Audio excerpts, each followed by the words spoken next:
Sa isang pag-aaral lumalabas na ang mga Pinoy gumagamit ng mga telepono sa loob ng 10 oras. Para sa mga estudyante maging minor de edad, ang 10 oras na ito nagagamit sa pag-aaral pero karamihan napupunta sa pag-i-scroll o di naman kaya paglalaro online. Dahil dito minsan ang mga kabataan nawawalan na ng gana makisalamuha at madalas nakatutok na lamang sa mga screen. Sa paglaganap ng mga online platforms, madali na rin daw silang mahikayat sa paggawa ng ilegal na gawain, kabilang na ang ilegal na pagsusugal. Kaya naman para mailayo ang mga kabataan sa masamang epekto nito, isang grupo mula sa Baguio City ang bumuo ng isang programa. Dito, imbes na gadget, tunay na bola ng basketball ang kanilang hahawakan. Pinaka-objective po namin is ma-unite po lahat ng kabataan dito hindi lang po sa Baguio, syempre sa targetin na rin po namin yung buong Pilipinas. Na ma-unite po namin lahat ng kabataan, maisulong po namin yung sports at lalong-lalo na po yung anti-gambling po.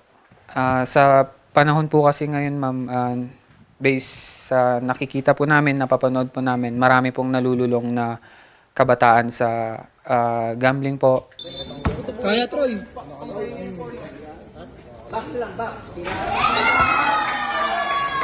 Sa pamamagitan ng mga basketball tournament at iba pang sports activities, layunin nila na maipakita na may mas makabuluhang paggugugulan ng oras kaysa sa pagsubok ng swerte sa mga ilegal na pagsusugal.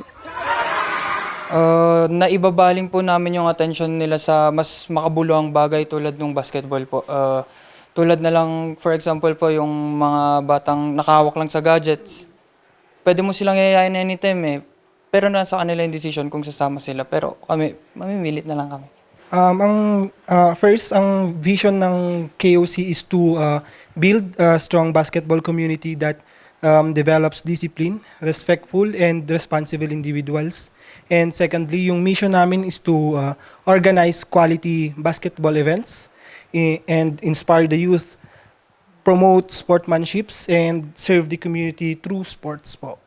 Suportado naman ito ng barangay. Yes, yung support naman, we are all here para susupport kami sa inyo. Like today, di ba? Support niya natin ngayon na dito ginanap yung inyong interview, ang inyong meetings. Tsaka ito ay magiging office na nila ng KOC para tuloy-tuloy yung kanilang mga meetings, mga pag-iinsayo.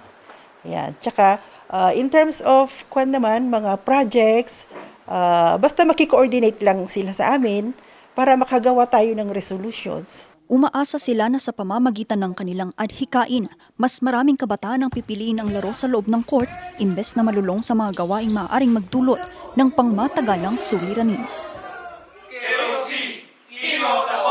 Vanessa Bugtong para sa Nation on the Move.